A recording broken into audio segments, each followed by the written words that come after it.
Welcome to the Project Zion podcast. This podcast explores the unique spiritual and theological gifts Community of Christ offers for today's world.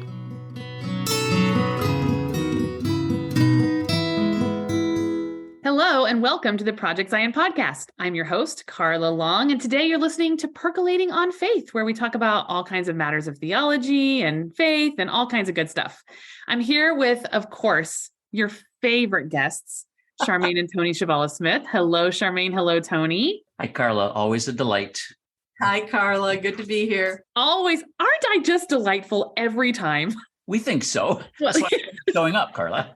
So today we're going to be talking about Epiphany, which happens around January 6th, January 7th. And before I started studying theology and stuff, I really didn't even know much about what happened around January 6th, January 7th. As soon as Christmas is over on December 25th at noon, we're taking down our Christmas tree. My mom never let us leave that Christmas tree up. Like, she was over it. Like, Christmas is over. The season is over. Let's move on.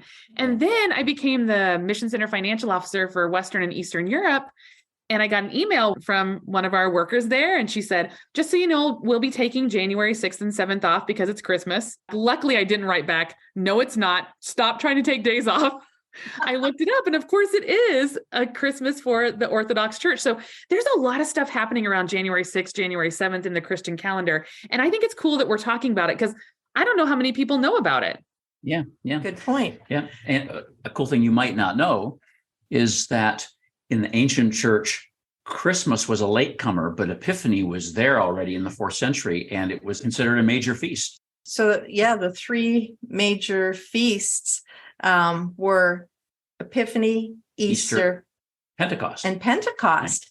Right. And at the very earliest church, those were the three that really mattered. And Christmas was way down the road before it started featuring as a major one. So, and I think in some ways it may have taken advantage of Epiphany, actually. But Christmas kind of hijacks a lot of stuff, really. Yeah. But I mean, like, over time, we'll talk about this a little over time. Right. In Western Christianity, Christmas became the Queen Mother, right? And Epiphany got shunted to a single day, January 6th. Though originally it was considered far more important feast day than Christmas. Right. And still for some, January the 6th, Epiphany is seen as the end of the Christmas season. But we'll kind of start with what it's normally seen as today. And usually when we're talking about Epiphany, at least in Protestant and Catholic, the Western Church, you'll hear about the wise men. This is the coming of the wise men to worship Jesus. And so what's being celebrated there is these people who are not Jewish, these outsiders, these people who see the world in a different way, but they are aware who Jesus is something unique and special. And so it's kind of cool because this is only in the Gospel of Matthew where the wise men show up. It's kind of cool because, as in the Gospel of Mark, it's not completely apparent who this baby is, who this Jesus is. In Mark, you don't know who Jesus is until his crucifixion. But here in Matthew, there's some people who have a pretty good idea who Jesus is, and they come and they worship him. But these are not Jews. These are not people who even know about the Jewish Messiah promise. None of that.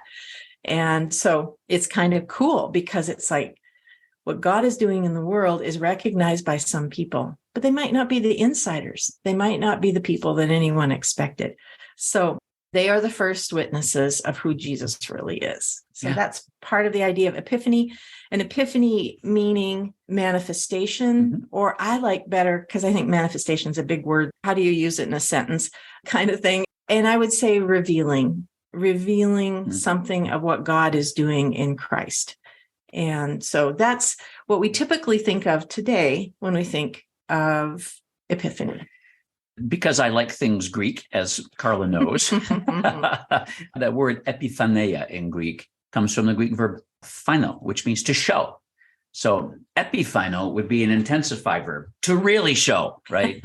So the really show. Really show. So the Epiphany is the showing, the revealing, the manifesting of who Jesus is for all the world. So that's what the word means. And we use epiphany in modern English to say like a light went on, right? I had an epiphany, right? Which is an interesting way to think of it because actually we'll discover as we go along that light is one of the symbols that is typically associated with the Christian holiday or holy day of Epiphany. So that's a little bit about the word. And we probably should just give you a very short version of that complicated story of this feast day.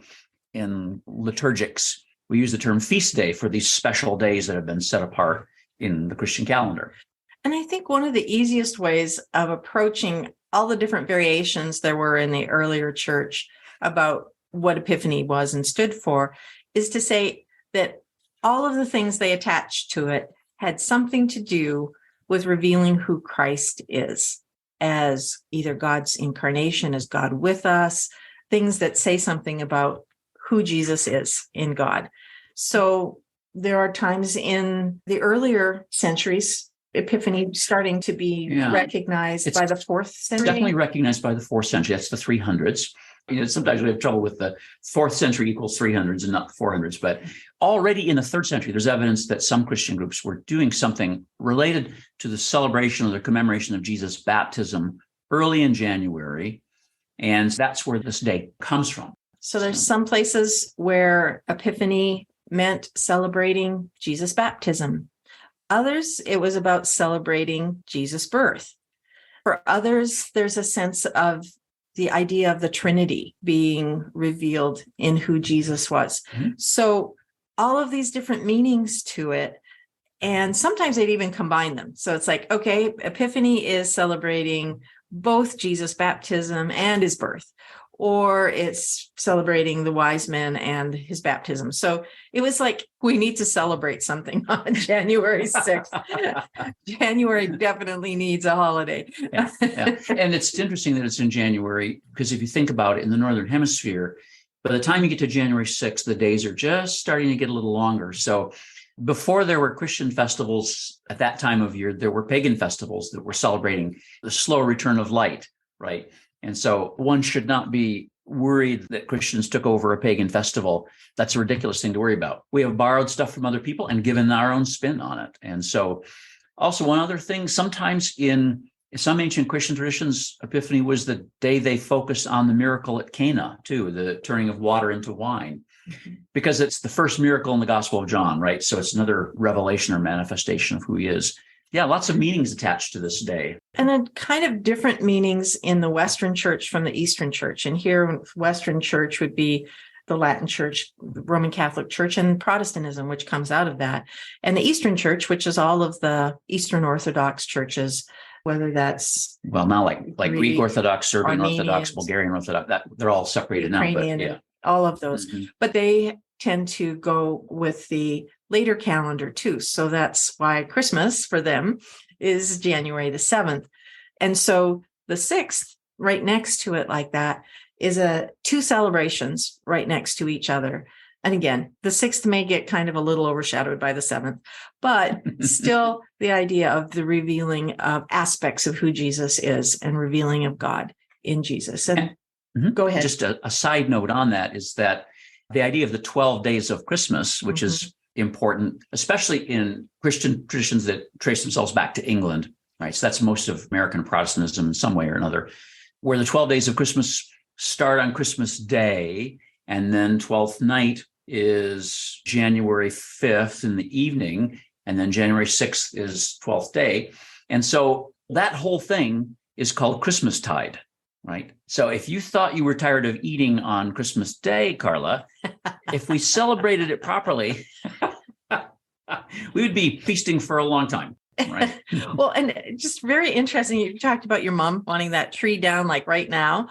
There actually are some cultures, I think in Eastern Europe, where you don't leave the tree up beyond many days after Christmas because it's bad luck if you leave it up too long, probably because it'll burn your house down. But but I just thought about what your mom's practice there. There's two things I want to say. One, I will never be tired of feasting. And two, Mom wanted that tree down because she wanted her living room back. And I'm pretty sure it would have been bad luck for all of us had we left that tree up. So that's actually true. Go ahead, Tony. What if you told Mom, not only are we going to leave the tree up, but we're not going to put the wise men in the little nativity until January 6th, and then they're going to hang around for a little while. So I'm really happy, right? My mother would never handle that well. Never. I love her. I love her to bits, but no, that does not work in the Long household. Wise. So wise. what we have here then is a Christian feast day that had multiple meanings in different parts of the ancient world, Western meanings, Eastern meanings. And one thing we know is that definitely by the year 400, December 25th for the Western Church had become Christmas Day, and then January 6th had become Epiphany. We know that was pretty much settled for the Western Church by then. The Eastern Church kept the January 6th date for Epiphany, but then as it stayed on the Julian calendar, it made January 7th the actual Christmas day. And I think one of the things we need to remember, and this is true in Judaism as well as in Christianity, especially when in time periods where most people were not educated, the festivals were the way of telling the story, were the way of reminding people, what is the story of Jesus? Who is this God? And so applying the important parts of the stories to these festivals was really strategic in helping people to learn, especially who is Jesus in relation to God. And almost all of these festivals are specifically focused on some aspect of Christ revealing God. So we basically covered the very brief history of Epiphany and the basic meanings. Probably what's important for us to do is to refocus then on the primary Western meaning, which is to go back to the Magi story in Matthew and just reinvestigate it very briefly. And then we want to talk about some images and symbols connected to Epiphany, and then we'll change gears and go into some spiritual formation questions connected to Epiphany. Yeah. So I think first is just rehearsing the story. The idea being in Gospel of Matthew that at Jesus' birth, a star is seen by... Our word magic comes from that word, but magos, or the magoi in Greek, were a caste of astrologers. And in the ancient world, astrology and astronomy were kind of the same thing. And typically, originally, they were of Persian origin, right? So think the distant ancestors of Iranians. And in the Gospel of Matthew, these magoi are not numbered. It says magoi from the east came. It's not number. So, Carla, not only are we going to leave the nativity up in your mom's living room for a long time, we're going to add dozens and dozens of wise men. Well, maybe not dozens. Do they even matter if they don't bring presents? I mean, really, why should we remember someone who doesn't even bring a present, honestly? It's a road trip, though, A good Sometime in the 3rd century, the Christian Bible scholar Origen of Alexandria, and later Caesarea, he moved. He's the one who came up with that there were 3 because of the 3 gifts. But the text doesn't say, it says 3 gifts, right? But it doesn't say there were 3 magoi. Right. So, and it's somewhere like in the 9th century or later where people give names to the 3 of them, but they're not based in the biblical story. Yeah. So here are these people who know how to read the skies, basically. That's part of their religion, and their background is they read what's happening in the heavens. And so they see a star and they know that this is auspicious, that it means that someone important has been born. And so they begin their travel. And it probably would have taken months. So if the star is only seen when Jesus is born, if it only appears then, Jesus is going to be pretty old. He's going to be maybe as much as a year old by the time the Magi arrive. And so you'll often see it pictured as Jesus like a toddler when the Magi arrive, not still in the manger in swaddling clothes, because just would not put up with it by this point. So, and of course, the story in Matthew, when the Magi show up in Jerusalem and say, all right, we're looking for this guy, and Herod the Great, who was a miserable, rotten person, when Herod the Great hears that, of course, he's jealous and concerned. And so Herod's order to slaughter infants is all of the infants 2 years old and younger. So in Bethlehem. In Bethlehem, right. So to use the traditional names as Gaspar, Melchior, and Balthasar's excellent adventure might have taken them a long time to get from the far east to Jerusalem and then to Bethlehem. So that's part of the story then in Matthew. And so they arrive and they bring these over-the-top gifts, frankincense, myrrh, and gold. And whether Jesus' parents were very poor, peasantry, or even if they were seen as craftsmen and kind of higher up the social ladder, these were pretty astounding gifts to come because of their child's birth. It's like somebody arriving at your door with a new car, because you just had a baby. And it's a bit of a surprise. So in Matthew's gospel, it's very interesting. They present the gifts and it says, now the NRSV translates, they do obeisance to the child. And the Greek word proskineo means they bow on the knee. But this word also it can be translated worship. And some older translations will do that. And it seems like it's a proper word here because it's the exact same word that is used several times in Matthew when the disciples bow the knee, they worship him. And it's also used at the very end of the gospel in chapter 28, when the risen Christ appears to the 11. It says, when Jesus appeared, they worshiped him, and some doubted. Same word. And Matthew loves these bookends, right? So you've got Gentile magi at the start of the gospel worshiping, and at the end of the gospel, you've got disciples worshiping who are about to be sent to the Gentiles. So it's a nice bookend to the whole story. They worship the child, and they are outsiders. They are not Jewish. They are not part of the covenant. They are Gentiles, and they are star god watchers, right? So they're not even, you can't even refer to them as monotheists. They have picked up that something wonderful has happened, and they want to honor it. And in Matthew, this is seen as an act of God being recognized, both in the star that they follow and then in Christ himself. So it's one of those themes in Matthew that what God is doing in Christ is not just for Gentiles, not just for Jews. It's for everyone. Mm-hmm. So that comes through very, very well. So some images and symbols connected with Epiphany. The primary ones, first of all, would be light, connected to the star. And in some of these ancient Christian traditions, Epiphany is called Day of the Lights. So that's a lovely term for it. It's a festival that celebrates light. And in Northern hemispheres, that's particularly meaningful after the darkest days of the year. Another symbol connected with Epiphany is water. And that's because the Eastern tradition still celebrates Christ's baptism on that day. And in some Eastern traditions, the baptismal water is blessed on that day too. So water is an important symbol for Epiphany. So we've got light and water. And then, of course, gifts and gift giving. The Magi's gifts. I mean, that's certainly part of the festival, though we've obviously thrown that back onto Christmas Day in the Western tradition. But so those are key symbols of the day, and light, water, things that give life, that's part of what's being symbolized here at Epiphany.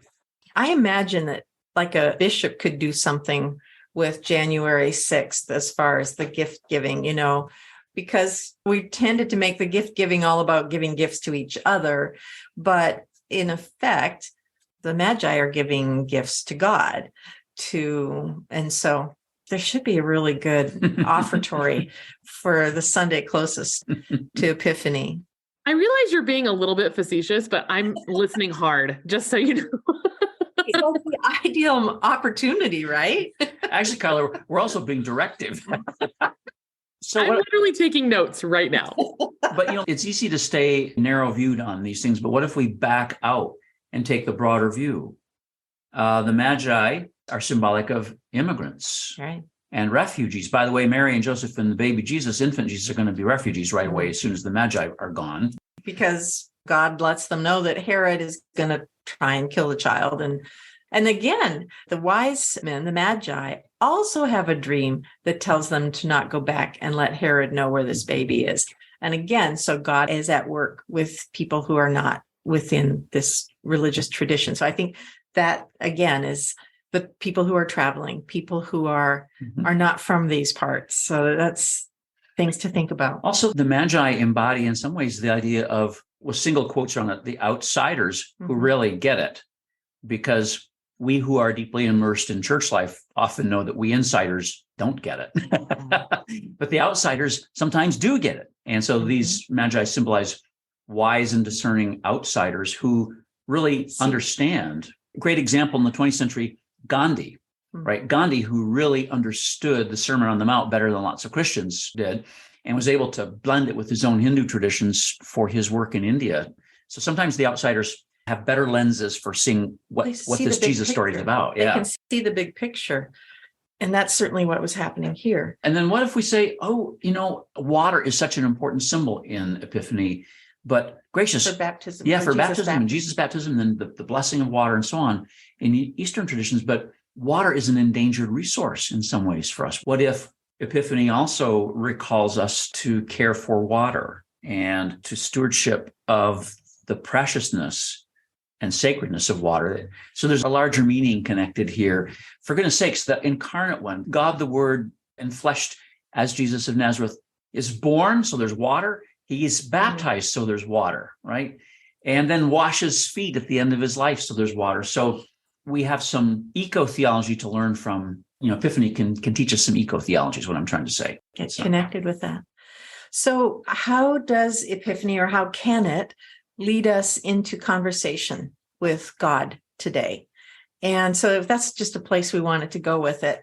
So if we go with the Magi, with that being the focus of Epiphany, then some questions we might ask ourselves would be, who is the unexpected other who are bringing gifts into my life?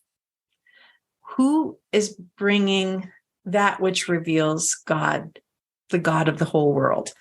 Those are a couple of ways of saying, what do the wise men bring us? And in the form of questions. And then, where is wisdom before me that I've not recognized or acknowledged because of who it came from? So that's another place to go. Quite often we don't listen to children and youth, and they often see things in ways we cannot, that we who've been around for a while and are embedded in our lives cannot see. Another question, the wise men's presence meant that in some ways, Mary and Joseph and baby Jesus were in danger. And they knew, it's in Matthew, it's Joseph who gets the visions and hears from angels and things like that. But who are those in danger in our time? Who are those who must be on the road in order to live? And again, we go back to asylum seekers and immigrants and refugees. And then what unexpected person makes God's work in the world real and visible? Each day, who is making God's compassion real? And around Christmas is a time when we may see more than other times, where people are open to the spirit of care for each other, especially those who most need care and who are most invisible. But that's a good question to ask us. And due to our world, when we are open to where else God might be at work. So not just within our own denomination or religious atmosphere, but who else might know things and have experienced things that will help us to know God better. If we were to go with the birth or baptism of Jesus as the focus of Epiphany, which are like demonstrations of the incarnation and God choosing to be present with us in human form, some questions would be, what does my baptism mean? Who is it I have committed to follow in that act? And this is all about Jesus and Jesus revealing God. What does it mean to follow a God who knows and experienced our trials? Here is Jesus, very human, very vulnerable. And then in his baptismal experience, what does it mean that that's what we are entering into? Jesus, who knows about our struggles and our weaknesses and had to face them too. And then as we're thinking about Jesus' baptism, how will I follow? And what a great question to be asking ourselves near the beginning of the year. How will I follow Jesus this year? What opportunities are here this year that weren't here last year to follow Jesus? And then if we go with another set of meanings connected with Epiphany. Yeah, which we haven't mentioned before. Yeah, the miracle at Cana. We just kind of brushed over that earlier, but the water to wine. Again, there's water involved, a bunch of stone jars of water, right? That's sometimes been the focus at Epiphany in some Eastern churches. So there's other questions we could ask. Like at the new year, as we raise our glasses with whatever's in them, bubbling, whatever, what am I open to seeing God do? So what miracles am I willing to be surprised by in this year? Maybe our carbonated grape juice won't turn into wine, but maybe God's at work doing some other things that we hadn't expected. And then what ordinary things in my life am I willing to let God transform into something fine and tasty? But that whole idea that sometimes our normal life, we get pretty numb to the possibilities, the miraculous power of God's presence in the world. And the idea that somehow this journey with Christ, this taking Christ in and putting Christ on, all these different images from Scripture, that this is what eternal life is, that we live now. Maybe that's the miracle, that our ordinary lives get to be something different, that there's a new dimension to it, these new layers of what life means. And maybe that's where we need to make room for the everyday water of our lives to be turned to the wine by Christ's presence at work in us. So basically what we're suggesting is that all of these Christian feast days and holidays and periods within the liturgical calendar, they offer us a chance to have different questions raised for us as part of our discipleship.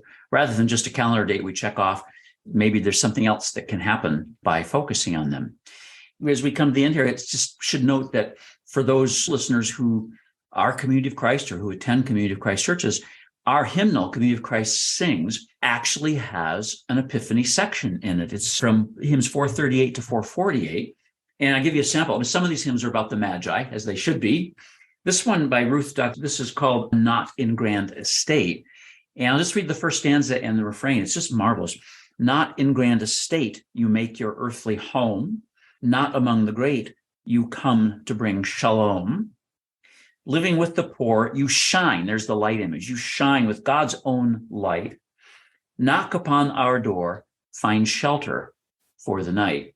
And the refrain is, Jesus, show the way. Your living word has freed us. Come and shine today. Jesus, show us the way and send your star to lead us. That's a great Epiphany hymn, great words to help us think about the day. And so, by the way, in the liturgical calendar, there's Epiphany, and then it's ordinary time after that. The Sundays are marked, first Sunday after Epiphany and so on, until we get to Ash Wednesday and the start of Lent.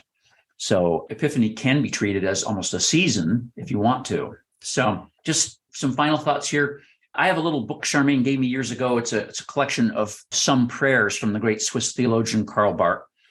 And I enjoy reading them. And Karl Barth is a mentor and a hero. I like theologians who stand up to Nazis. He was one of them. But he has a couple of prayers for Epiphany, and I've got excerpts from two of them here. Just listen to this. In one of them, he says, "Awaken us, give us your light, protect us from hypocrisy, error, boredom, and distraction." That's a great prayer all the time, but think of that. I feel like he's coming after me, like me specifically. I mean, give me a break here, Karl Barth. Gosh. Carla's like, Carl, I feel judged. I do.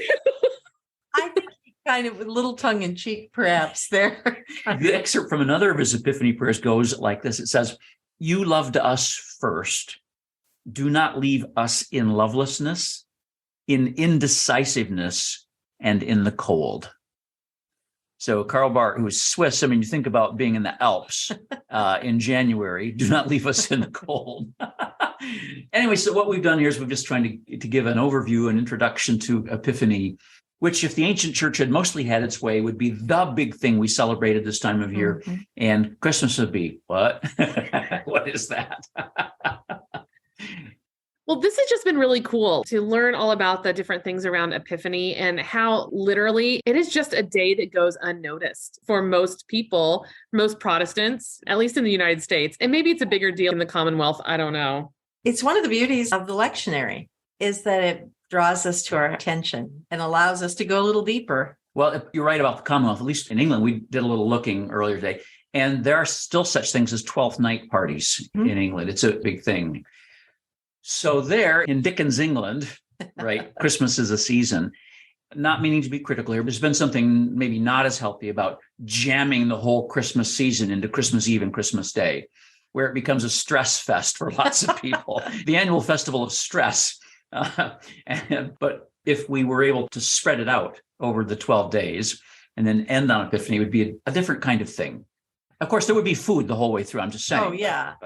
And I always have this little conflict within me because I want to sing Advent songs leading up to Christmas and sing Christmas hymns after Christmas. But after Christmas, I just don't have the Christmas spirit as much anymore. So I really need to work hard to continue that, to sing those Christmas hymns all the way to Epiphany and then sing those wonderful Epiphany hymns after that. And thank God we don't have a Super Bowl hymns section, which is usually what happens in January in the United States after Epiphany. Everything heads towards the next festival, which is Super Bowl Sunday, I guess. The season of Super Bowl. Absolutely. Yes. Well, thank you so much, you two. I really appreciated this. I learned a lot as usual, and I hope that you have a wonderful Epiphany. And you too. Thanks, Carla. Thank you.